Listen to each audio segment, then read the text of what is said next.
chasing a feeling up high. Hello, everyone. Welcome to Feels Out Loud, brought to you by Becoming Together Therapy and Wellness. This is your host, Becky McNattin, along with host Tara Martini. We're glad to have you listening this morning as we live and share stories of mental health. All right, girl. So, whether it's astrological signs, the Chinese zodiac, or family birth order, so many people, the two of us included, and a few of us, the coworkers over at Becoming Together Therapy and Wellness, are fascinated by teachings like this. Yep. Now, it might be because they offer insight into ourselves, or it may stem from a desire for just understanding others and the world around us, or just, as we know, the world's a little chaotic right now, just searching for some sense of order. Yep. Becky, so why do you think we and so many others are drawn to things like astrological signs, things like that? Any ideas? Well, I would say, of course, there's huge bias in my thought process here, but I would say that human beings are meaning makers, and we want to understand ourselves. And because we are seeking connection and we are social beings, that we want to understand the people around us too. So we want to know more meaningfully how to engage and interact with another person. I like that. And to me too, it's like, I love the idea of, so much of our lives every day, our world can really seem pretty small if we think about it, right? Because we are in our homes, we go to work every day. Yep. I do like to have moments in my life where I realize like we are quite small.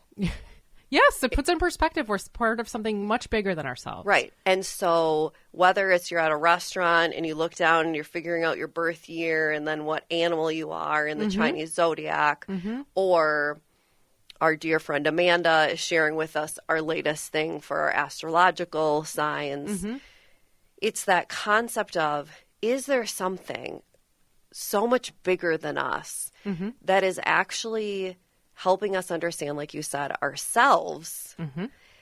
Are things predetermined, right? There's all these questions that can come from it. And to me, there's something cool that like, wait, the order in which you're born in your family can impact your personality?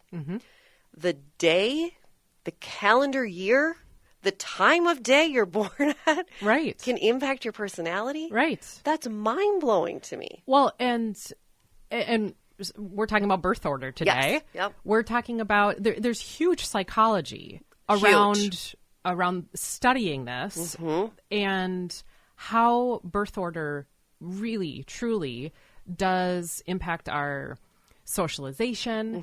It impacts our worldview.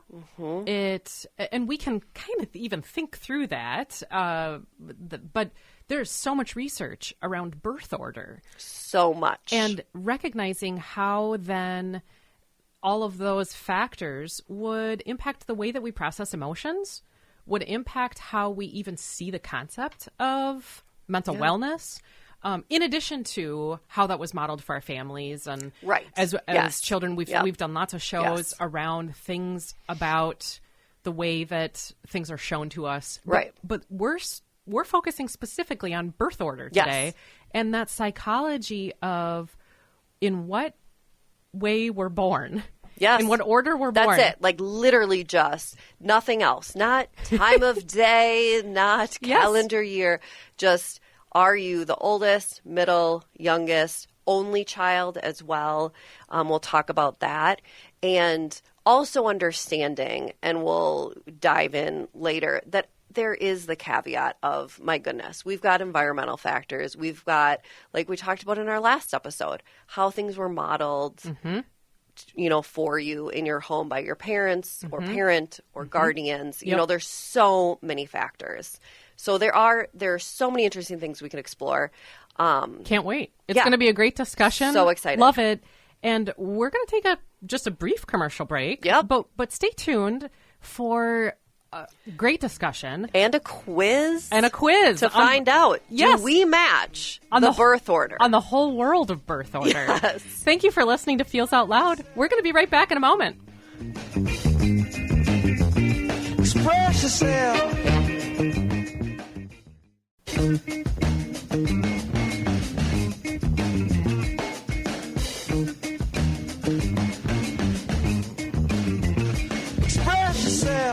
Welcome back, everyone, to Feels Out Loud, brought to you by Becoming Together Therapy and Wellness. I am Becky McNattin, along with Tara Martini.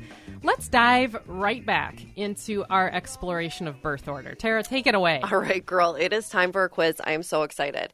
Now, doing a quiz live on the air is a little risky because the results may not be what I want, and then we're going with the flow today. Yeah, this right. is the joy of just one take.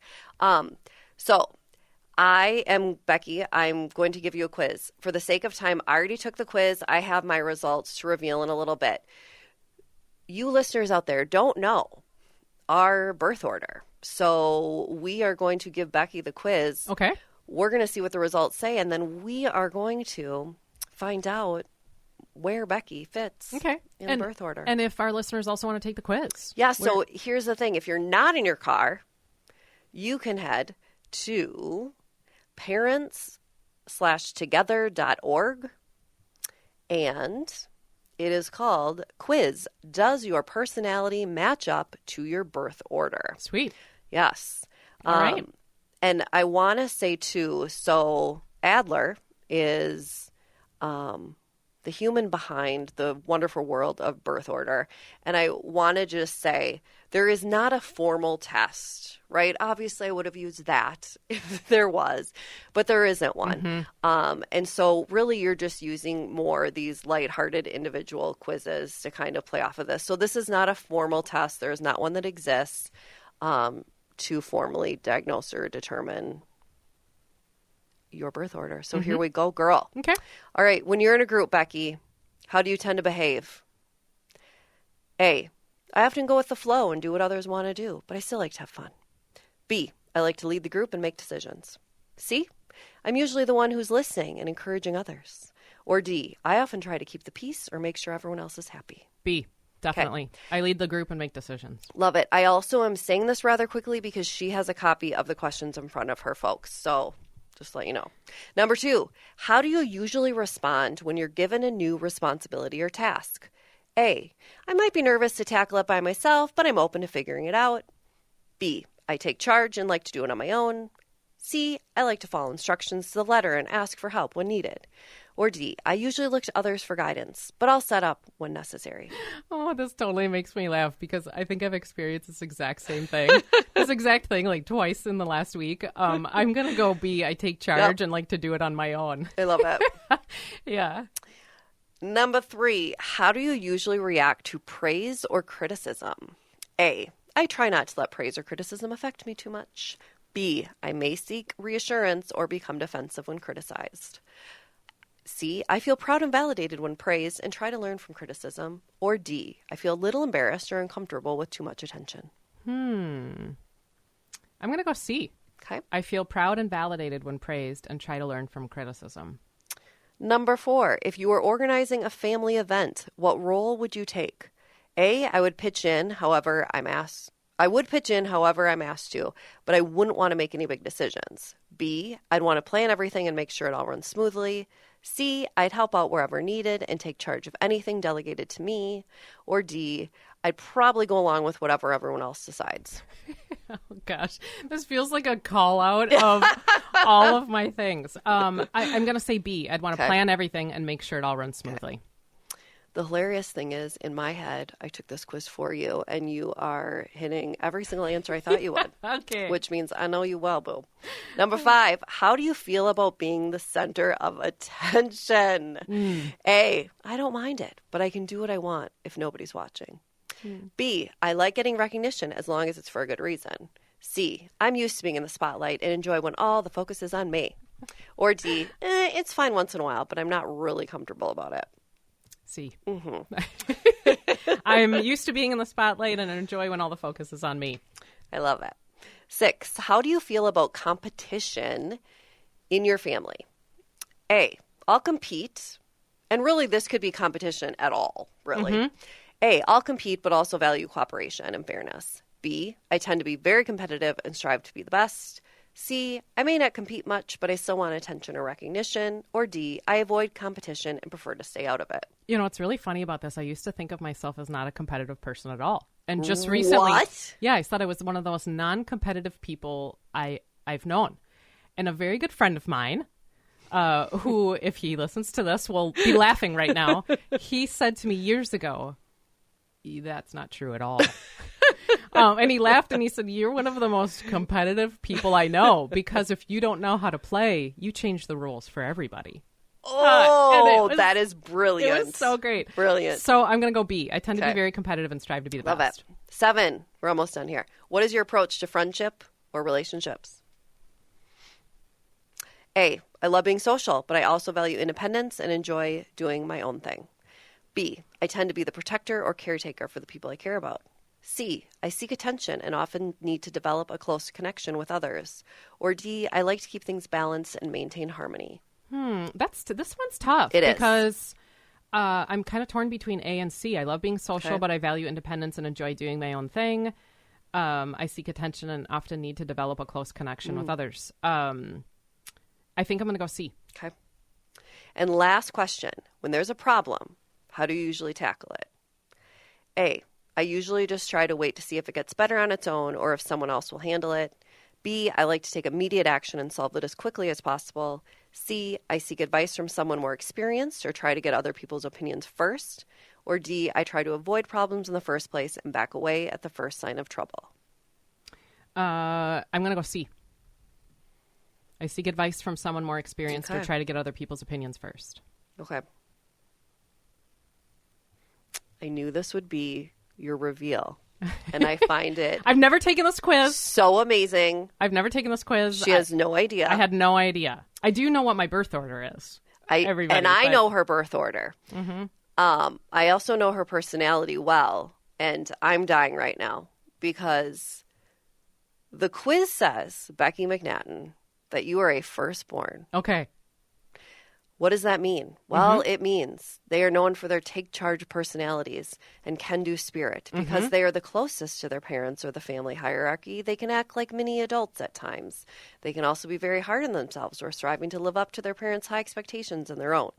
While they can be natural leaders, responsible rule followers, and have high self-esteem, they can also get the bad rap of coming across as bossy, controlling, or overbearing. In short, firstborns are the original type A's. Now, remember, this is from a website called parentstogether.org. This is not scientific in nature. We'll go into the more scientific personality traits. Becky McNattin, where do you fall in your birth order? Well, so I am a middle child. She's a middle child. But I am the only girl. Yes. Which research does show It is a does. high impact that a lot of only or oldest females tend to exhibit more of a firstborn. So that throws a wrench into the birth order piece because I think I tend to fall into that kind of firstborn category. But likely that's because of my birth order in terms of gendered birth order. Correct. And she said it for me, the caveat of there are so many factors that is the age gap between each kiddo in the family. Gender is a huge piece, so it's not a perfect art. I also received the same results of firstborn personality type. Okay, so you're a firstborn. Yeah. And winner chicken dinner, I am in fact firstborn. And so fascinating because if you take in consideration of the little caveats with Becky, and then you take in my rather cookie cutter things and gender, we both kind of fit that the category you also of are the firstborn. oldest girl. Yes, I am the oldest girl.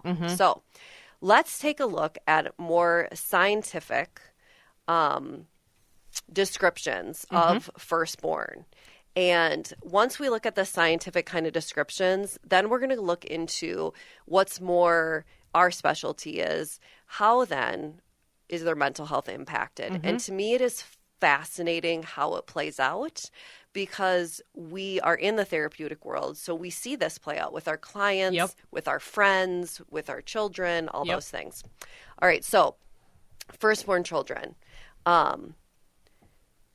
may display self-reliance, have a more serious attitude, behave conventionally to keep the tension of their parents, be high achievers, abide by rules, be responsible, be a perfectionist, trust their capabilities, uphold family traditions and morals, or imitate the behavior of their parents in looking after younger siblings. Super interesting. And if any listeners are out there and want to look up this more, this really is it's a psychological theory. Yep. It's called birth order theory. Yep. By Mr. Adler. Yeah, you can type in birth order theory, and it highlights not with a conclusive nature, but what the birth order says about what you might do and how things might operationalize and how your worldview might be changed because of that birth order. Yep. And it's sort of a call out to me as you read The Firstborn May. I think I'm like the whole list. I do see so much of myself in it as well. And going back to what you just said a moment ago, it's a theory, right? It is just a theory that is out there. But just like all the other things we talked about in the intro or the first segment, it is fascinating because as I read all these bullet points, I'm like, yep, that's me. Oldest child may take on a teaching role for their younger siblings, which may reinforce their own learning and increase their intellectual abilities. Which makes so much sense. Yes. Which makes so much sense. You're the oldest child and an expectation that you could help out with some things, or you would be the first of the children that are there to start to do some tasks. And you would be asked to do some of those tasks that would impact the caretaking for the other children. Right. And also I kind of read it as another angle of just the idea of increasing their intellectual abilities of, in my family, we're all learners, obviously. I've been fascinated by that, but I've definitely taken that to heart the most, where I'm just always thriving or always yearning to learn. So I'm the one who keeps going back to school and always wanting to be a student. Obviously was a teacher for a long time because I've always just loved the idea of learning. And so I do feel I'm this walking stereotype of the firstborn. But now let's dive into the middle children, which would be Becky across from me as far as technically where she was in the order. And then I want you to think back, if you are, for our listeners, if you are the only child or if you are not, think of your sibling and think back to how much of this relates to them or to yourself. So research suggests that middle-born children may believe that they have been less emotional and received less emotional and financial support from their parents than their siblings. As a result, middle children may have lower self-esteem or greater insecurity than their siblings. However, this may not be the case if the middle child is a different gender than all of their siblings, so like you had talked about, or if there is only a small age gap between siblings. Middle children may focus more on building strong relationships outside their family, such as through friendships or romantic partnerships. Interesting. So interesting. The part that stuck out to me the most with my sister is that she definitely focused a lot on her strong relationships outside of our family with her friends. She had very close, deep friendships, or has very close, strong friendships, where I was just less social for whatever reason. Yeah. Or she was always a member of a team, of some sort, where I was not. Okay. So that stood out to me as well. And for you, do you see in yourself any characteristics like this? It may be you're the most independent of the siblings, you're ambitious, you're thoughtful, and you're sociable. Wow, geez. I think I'm on the list. I would say, there are lots of aspects to that do resonate with how I even see the world, that seeking relationships outside of the family, embracing the strong sense of independence. Sometimes we think about any of the middle children as being sort of risk takers, which was definitely not me, but highly sociable. And I see that too when I think of my sister as an adult or even as a teen. She's very independent, right? Able to do her own thing, and whether or not she believes it, I feel like she's really strong at whatever skill or thing she pursues, right? Whether it's her job or being a mother, she has the strong skills and she's super ambitious and all those things. So yeah, it's fascinating to play out because I think of too, when I was looking at this, of people in our office, I was thinking, like, what is their birth order? Yeah. And, you know, Right. how it plays out and if they match it. So now let's look into the younger child. Okay. The youngest. Yep. The youngest out of all of however many Yes. children there are. And right away, I think to my brother and how we always said, baby Benny, the youngest. Mm-hmm. And I think he fits the stereotype in every way. Okay. But let's take a look at what that means. Okay. The youngest child may look for ways to stand out from their older siblings and create their own unique position in the family. They may try to gain attention in different ways than their siblings or sibling and may become more sociable, extroverted, and fun-loving in order to assert their uniqueness. A youngest child may feel they have to compete or catch up to older siblings and may feel less capable or at a disadvantage. Wow. They may develop an outgoing personality, humor, and social intelligence to elevate themselves in the family dynamic. That makes so much sense. Doesn't it? Why do you think it makes so much sense? Well, because subsequent children would have to figure out ways to stand out and be unique. Mm-hmm. Yes. And that's one beautiful compensatory strategy, is to be the funny one. Right. For sure, to be the funny one. And I think what I thought of is what you had brought up earlier is the idea that my brother was the only boy and he's the youngest. So to me, it's that I think just naturally, and I'd have to ask him to know, but I don't even know if he had to try very hard, but he just naturally was like the super funny, charismatic. We all loved up on him because he was the only boy and the youngest, right? So it was just this natural thing. He was very social, and I always just thought, oh my gosh, like the things he did and everything, he just had this really cool way of life and living. And my And younger still brother to is this so, day. so the same. Really? That he Okay, is, tell me more about he that. is the funniest guy. Funniest guy, and can always figure out the way to make a situation hilarious. Really? And was he always that way? Always has been that way. Really? And Okay. from a highly creative space. Okay. And maybe in part because I gave him some outlets too. I used to love to dress him up as all sorts of things as a course child. you did. But he would embrace the role very wholeheartedly Yes. and would make it silly. And so he very much fits that youngest dynamic as I well. love that. Yes, my brother would go with the flow when I didn't like to play house growing up. Surprise, surprise. I liked to play school. Yeah. So I'd be like, okay, Ben, you're going to be the student. And we had a little wooden desk. I liked to play school with mine too. You did? Yes. I love it. Yes. So I wanted to make sure we included, before we get to the mental health piece and the connection, I wanted to include the only children. Yeah. Because that is so important. Yes. And so looking at only children, they may receive, similar to the eldest, they may receive more attention from their parents and will not experience conflict or competition, right, with their siblings because there isn't anyone to compare them to. So growing up as an only child may result in characteristics such as typically very mature, very creative, very intellectual, and have an easier transition into adulthood. A lot of the times when I was looking into it, you would hear comments like they're really good with adults. I can see that. And I find that true with my daughter, who is now an only child.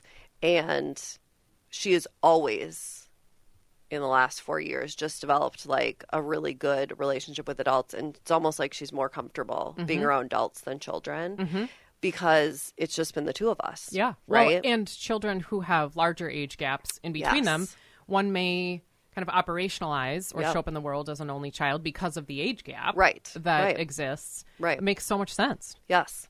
And I think it is so fascinating because whether we're therapists, and I think both of us too definitely have a client base where we have a wide variety of ages, right? We don't no therapist just sees a very specific age.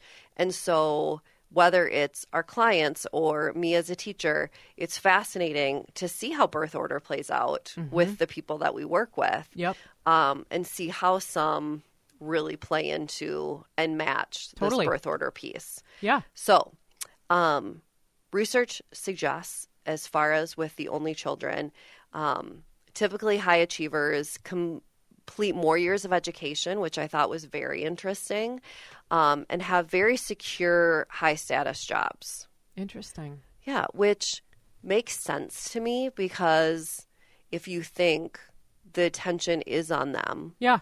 right? Right. And the focus, so maybe that increased pressure was there.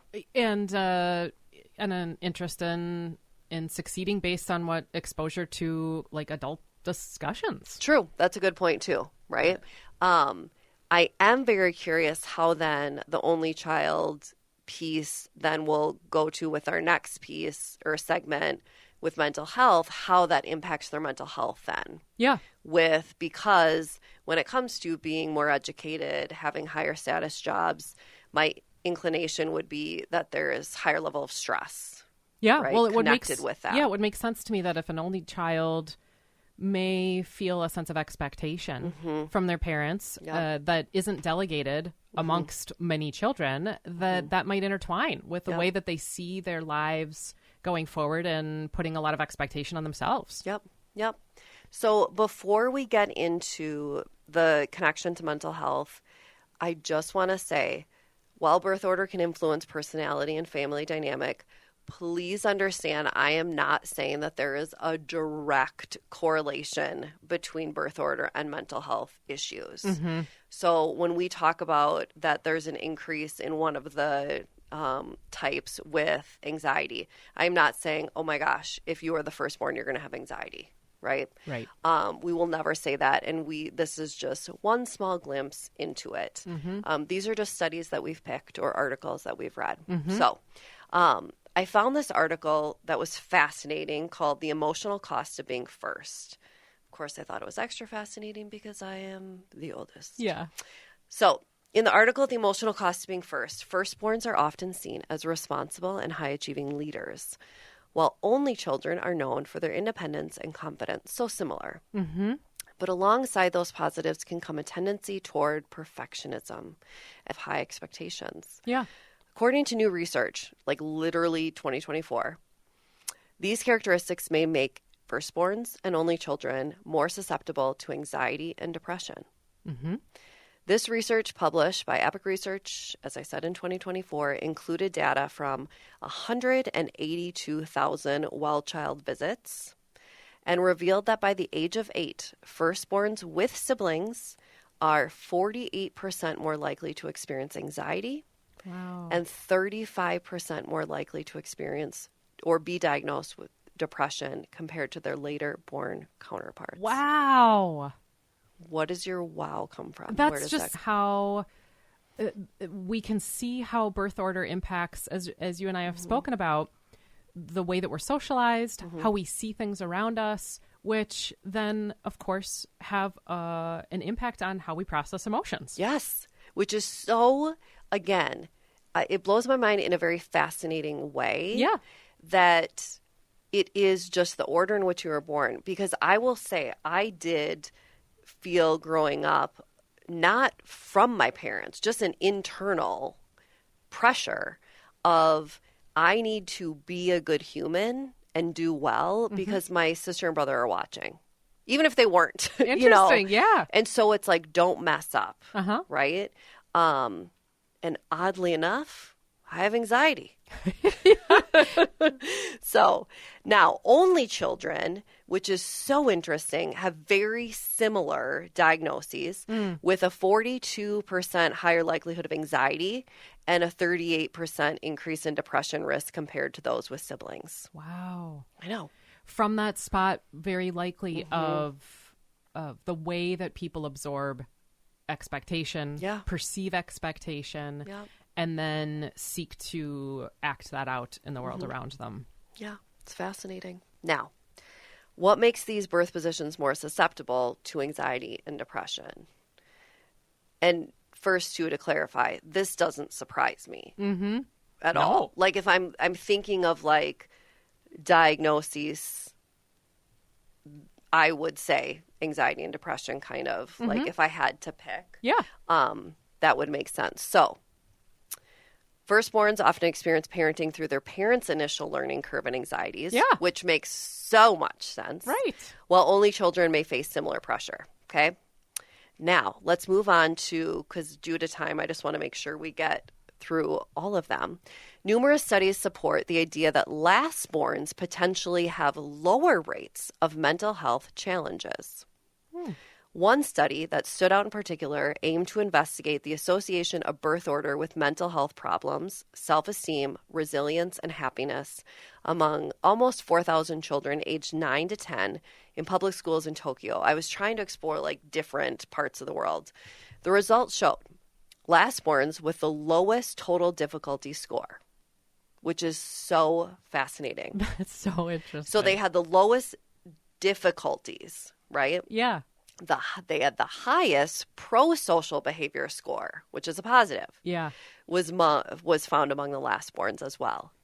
Their resilience score was also the highest among lastborns. Interesting. Okay. So fascinating.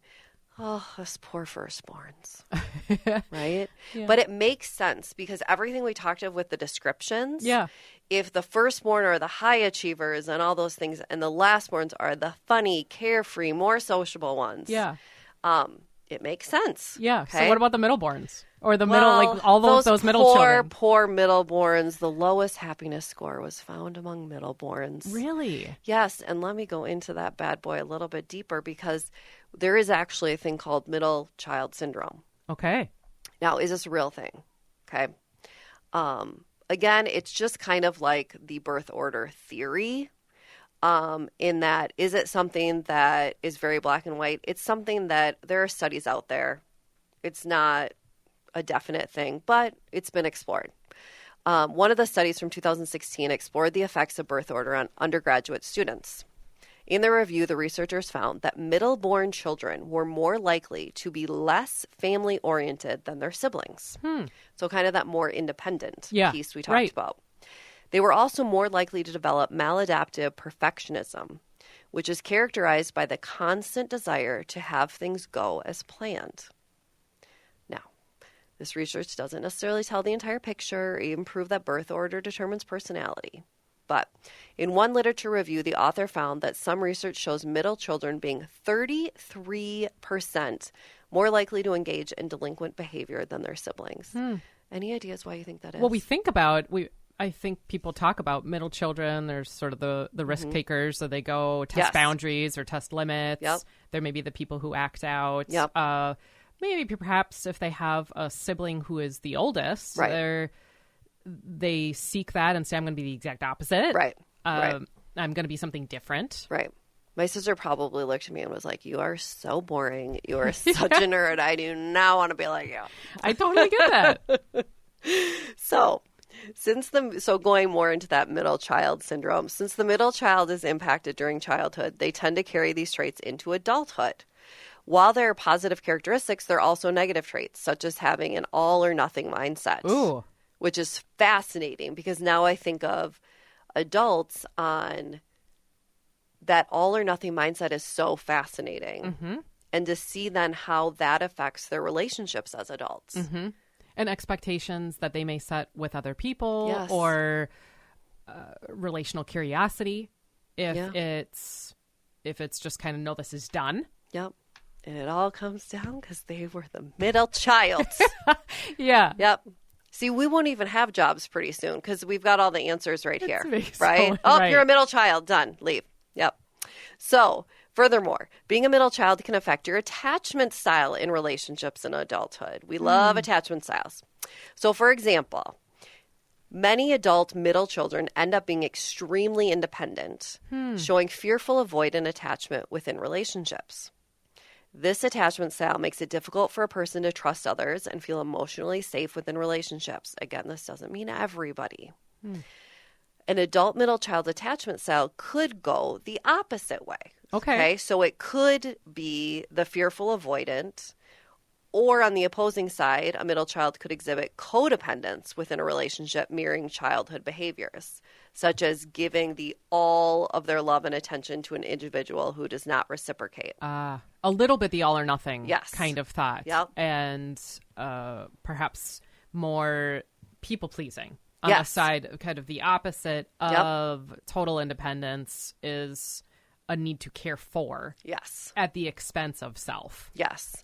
And again, please know if you're a middle child there, please, then you're listening, be like, oh my gosh, no, this is not everybody. This is just what some studies have shown. So due to all of these childhood experiences, the most common traits a middle child may carry into adulthood include, like Becky just said, that peacemaker, trying to like fix it, the mediator, having strong relationships with people outside of their family, which makes sense, easygoing, independent, self-motivated, and successful in their careers. So it's not all bad, middle children. Well, I think about how many middle children there are. Right. Because lots of families, if there are 4 children or 5 children, there are 3 middle children or 2 middle children. Yes. There's not just one. Right.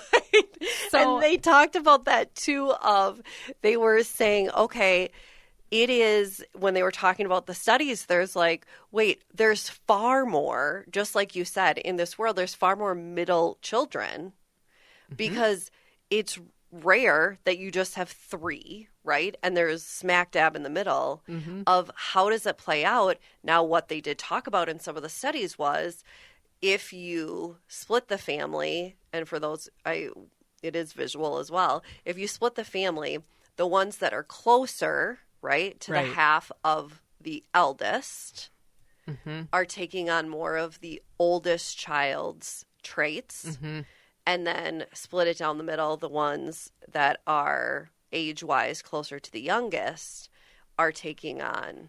And it is fascinating to think about of there are almost like these hybrid categories. Yeah, because we could say also if there are 4 children in a household and 2 are close in age and then there's a 5-year gap and two are close in age, you may have an oldest, youngest. Correct. That it could show up that way. But there are a lot of middles out there, and I'm thinking about how middle children likely, it makes total sense to me how they would be peacemakers or mediators in the strong differences between a youngest and an oldest. Yes. And somebody who could easily see perspective of all kinds of people. And I'm just thinking about the way that mental health issues might operationalize in the way that even, let's say, a youngest is experiencing anxiety, how that would show up and look different from how an oldest child might experience anxiety. Oh my gosh, for sure. That maybe a youngest feels this sense of, if I'm not funny and making everyone have a great time, I'm not setting myself apart. Or who am I? Yes. Yeah. What's my identity? And an oldest might say, I need to get this done. And worth could be associated outside of self. That it doesn't mean that youngest middles don't experience anxiety with that predisposition to anxiety and depression for oldists, but how it might look different. Well, and that you bring up such a good point in that anxiety it doesn't look just one way. Yeah. And both, but the way you're describing it, both come from a sense of pressure, but pressure to be something else, right? That's a really good point. In that, and I will say just some insight as the oldest with the life challenges that I've gone through, I have definitely felt disappointment in myself that I feel just natural, like internal pressure to be the caregiver to my siblings. And I felt a sense of, but wait, because of my life experiences, so much of it has been my sister having to care for me. That's so interesting. And to me, that wasn't okay because I'm supposed to take care of her. Yeah. So it's almost like, it's like we're in therapy right now. I felt like I wasn't playing my birth order role correctly. Yeah, and you're speaking to the relationship that we would all differently have with guilt. Based on birth order. Right. That what we believe as a set of expectations for self or responsibility maybe looks different. And it's that caveat, right? That so interesting. Life happens. And so when life happens, how does that impact our birth order? Oh my gosh. So many things. It's so much to think about here. We're headed to a commercial break, but when we come back, we're going to talk through listener questions on birth order. Imagine that. Feels Out Loud will process your thoughts in just a moment. Trying to find what you lost.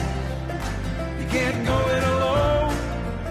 Everybody needs help. Nothing to lose. In a world full of strangers, you don't know who's right. All you see is danger.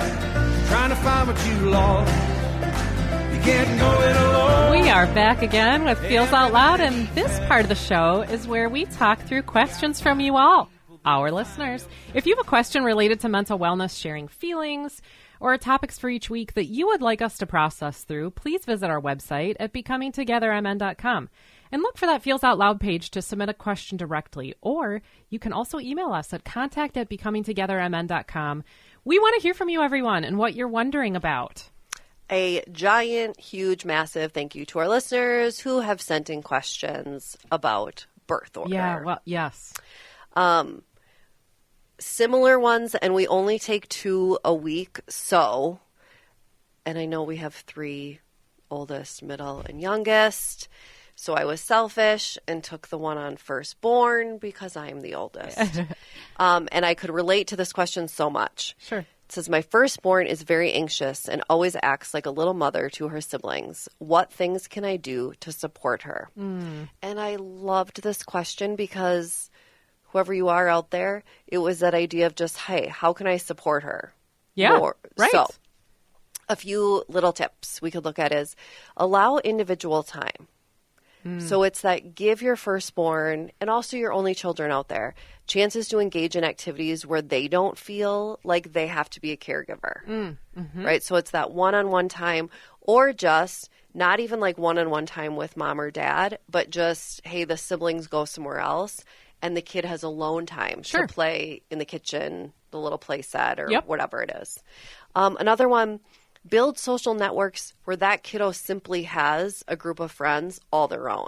It's not the neighborhood kids and all the siblings with their siblings, right? It's just something that's their own. Seeking to build what middle children might develop naturally. Exactly. Those relationships outside of family. Yep. Promote open conversation about feelings. I mean, this, I'm going to say, with every child. Yeah, every right? child. But in particular, the oldest, because that's the kiddo who typically may keep things inside because they need to be the caregiver and the model for, their younger siblings. So it's let your child know it's safe to talk about their worries or stress and acknowledge their efforts about being that little caregiver, but remind them that's not their job. They are just to be a kid. Yep. And then lastly, seek external support when needed. So if you do notice, like, wow, my oldest kiddo or my only child, I see symptoms of anxiety, depression, like we said, there are increased cases in those birth order spots, consider talking to a therapist or a counselor or a school counselor who specializes in child development. Well said. Yeah. Our second listener says, I'm an adult middle child. And I do feel like I have a stereotypical place in my family. Well said. Yes. And always have. Any tips for how I can feel better about my place or to try and gain a voice? Yeah, I love that question. And I love how honest the person is. Yes. Like, I'm an adult middle child and I am feeling all the things. Yes. Right? So one of the things the idea that this person could focus on is the idea of finding a voice is look at it like creative outlets like journaling, right?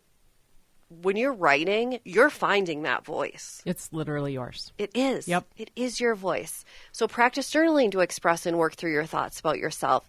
You can actually validate your own experience through journaling. Yep. One of my favorite words in the world is boundaries. Set those. Middle children are used to being stuck in the middle. So it's important to remember that your needs matter a great deal. Set personal boundaries and stick to them. Think about what boundaries you need and communicate those with your loved ones. That makes a lot of sense to me, and especially if you're a middle child who might be the mediator. Yes. And if you might be used to hearing the perspectives of other people making sense about them, it might be a struggle for you to set boundaries and, take care of yourself in whatever your own needs are, because sometimes mediators might struggle with their own. And he's an adult now, or they've been doing this their whole life. Yeah. Oh, well, we are at the end of our show. We are. Thank you for listening, everyone, this morning. Join us next week as we talk through transitions and change. And in the week ahead, be kind to yourself. Remember that connection fosters wellness, and your voice is one that the world around you needs to hear. Share yourselves, friends. Some don't, some will, some won't. I wanna feel just